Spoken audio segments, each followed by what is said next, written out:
Hey guys, Adam here from BizNexus. So in the spirit of staying ahead of the curve, we've been working hard to stay on the front edge of new AI applications as they become available. As we kick our podcast back up, we thought it would be fun to make two AI co-hosts talk to each other. So to confirm, that's two artificially created AI co-hosts, not real people here, but created AI personalities, speaking with each other about real niche M&A topics or trends from the latest M&A reports as they're released, or based on real-time data from our own marketplace and OmniSource products. So again here, this is two AI bots that don't exist in real life, talking about a bunch of data pulled together with AI for this podcast. So today we'll have the AI co-host break down BCG's recent M&A report, Early Signs of Recovery. It's a great report. It's put together by Jens Kengelbach, Daniel Friedman, Anand Shivrai, Leanne Pott, Patrick Sykes, and Dominic Dagan. The link to the full article will be in the show notes, and I suggest you read that to compare. But just like all of our other roundups, this is a conversation only, right? It's not investment advice. It's not even humans talking to humans. So do your own homework.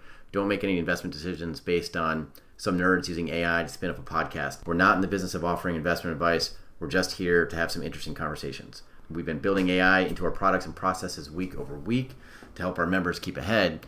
And that's what we feel you can expect from BizNexus as this sea change continues to play out. If you want to learn more about us, we'll include a brief overview at the end of the podcast.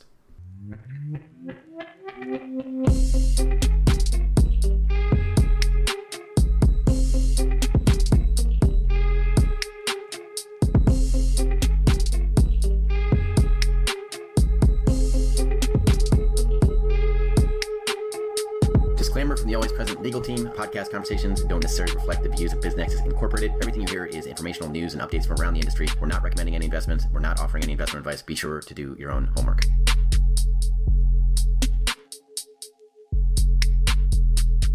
All right, so let's dive right in. Today we're exploring the world of private equity. Specifically, we're going to be zeroing in on the U.S. lower middle market. You're looking for insights on whether we're heading for a deal-making boom or if it's, still a bit too early to start celebrating. Yeah, that's the million-dollar question right now. It's, we're seeing some mixed signals when we look at M&A activity overall. It's bounced back from those 2023 lows, but we're not quite at the levels we've seen historically. Right. We've got a BCG report here that really digs into some of those complexities. So what's sort of jumping out at you when you look at this? Well, one thing that really stands out to me is while the overall feeling is still kind of cautious, the actual value of global M&A deals has gone up about 10% in the first 9 months of 2024 compared to last year. Oh, wow. Okay, so that's interesting. So that's a little bit of a spark of hope, maybe. Yeah, it's a glimmer of optimism, I'd say. Yeah, okay. The report also mentions this M&A sentiment index. What exactly is that measuring? That's basically a way to gauge, how confident deal makers are feeling about the market. And right now, it's showing a slow but steady climb. Yeah.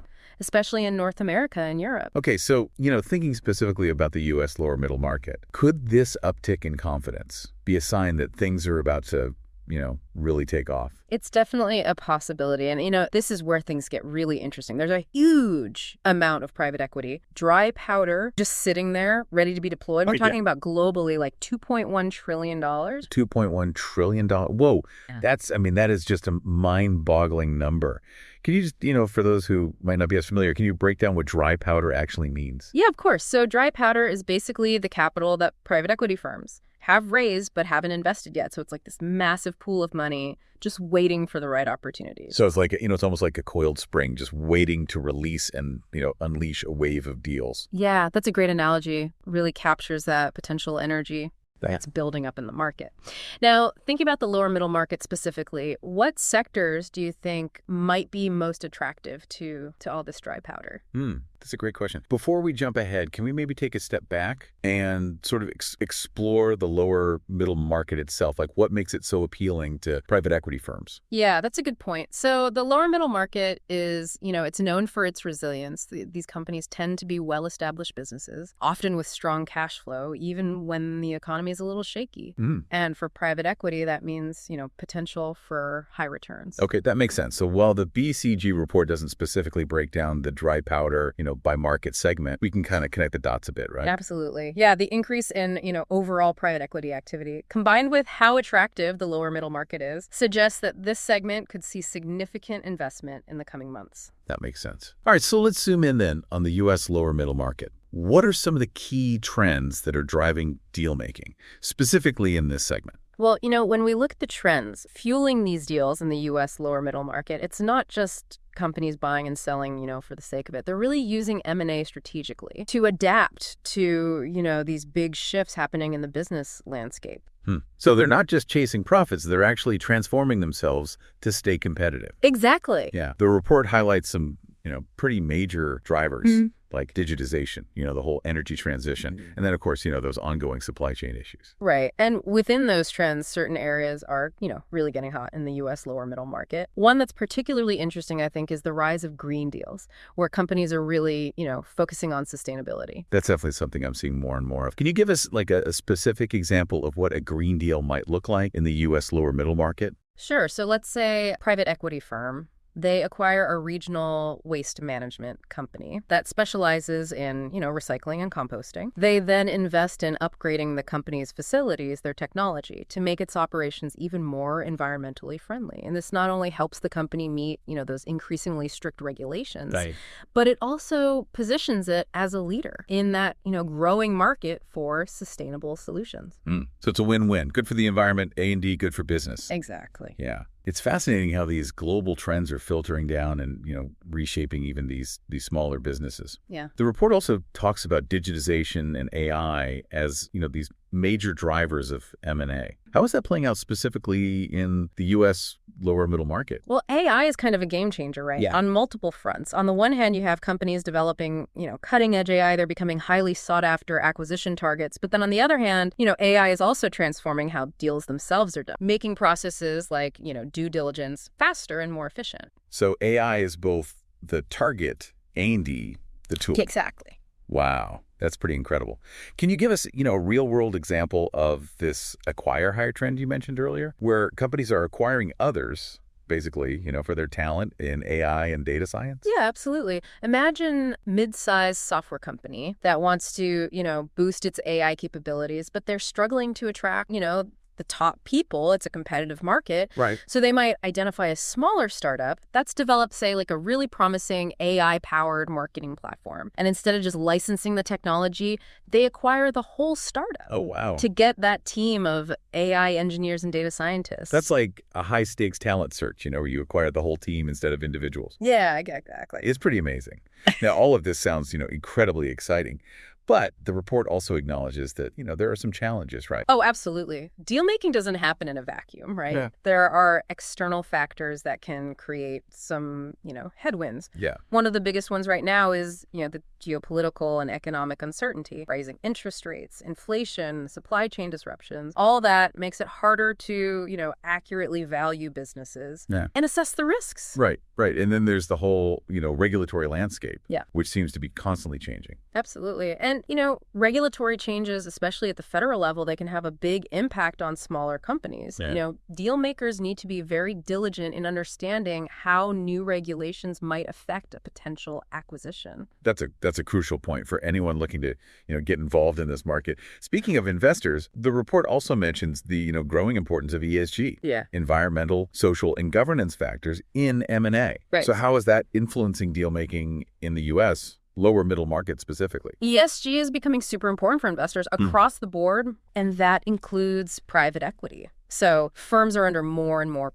pressure to make sure their companies are, operating sustainably and ethically. This means they're really scrutinizing those acquisitions, much more closely. Looking beyond just the financial performance, considering things like environmental impact, labor practices, corporate governance. So it sounds like ESG due diligence is like becoming a standard part of the process now. Absolutely, yeah. And it's not just about, mitigating risk. Increasingly, investors see strong ESG as like a driver of value. Okay. Companies with good ESG practices tend to be more resilient, they have stronger brands, and they attract better talent. So it's another one of those win-win situations. Exactly. Companies doing the right thing, but also setting themselves up for success. This brings us back to that, core question. Given all these trends, the challenges, that massive amount of dry powder we talked about, do you think the U.S. lower middle market is poised for, a real deal-making boom? I mean, that is the million-dollar question, isn't it? We've definitely seen an uptick in activity. Right. And, all these trends we've discussed suggest there's a lot of potential for growth. But there are those headwinds to consider, especially the economic uncertainty and the regulatory complexities. So it's kind of a mixed bag right now. Yeah, it is. But it sounds like, there's a lot of reasons to be optimistic. Yeah. About the future of this market. It really does feel like, we're at this kind of turning point. There's so much potential here, right? Especially with all that dry powder just waiting to be, invested. But navigating those complexities is going to be key. Exactly. And that's where you come in, right? You're interested in this market. Yeah. You're looking at this landscape, considering all these trends we talked about, those challenges, and that huge pool of capital, just waiting to be deployed. So for those of you listening, we've covered a lot of ground today. We looked at the overall M&A world, kind of zoomed in on the U.S. lower middle market, explore those trends shaping, deal activity. We talked about, all that dry powder, the whole rise of green deals, the impact of digitization, AI, even those acqui-hire deals that are becoming more and more common. And we highlighted the importance of understanding those complexities, right? The economic, geopolitical factors, the regulatory landscape, which is always changing. Right. It's a lot to consider. But, the U.S. lower middle market, it's full of exciting opportunities for those who are prepared to do their homework and think strategically. Absolutely. So, as you're exploring potential deals, here's something to think about. Are you looking for companies that are really riding the wave of these trends, embracing sustainability, integrating AI, positioning themselves for growth? Or are you, maybe more interested in those hidden gems that might be undervalued because they haven't, fully embraced those trends yet? Right. So there's an opportunity to unlock that potential. Exactly. Ultimately the decision is yours. But hopefully this deep dive has given you, some insights, some context to make those informed choices and navigate this exciting world of private equity. Absolutely. So keep those questions in mind as you continue exploring this space. And remember, the lower middle market, it's dynamic, it's innovative, and it's full of potential. Who knows, maybe you'll be the one leading that next wave of deal making. Until next time, keep diving deep. Hey guys, thanks for listening. So if you're not familiar with BizNexus, please be sure to check us out at biznexus.com. We have multiple solutions for business acquisition. For do-it-yourselfers, we have an approved access-only marketplace with thousands of acquisition opportunities that's updated daily. We usually have about 20,000 active acquisition opportunities in the marketplace at any given time.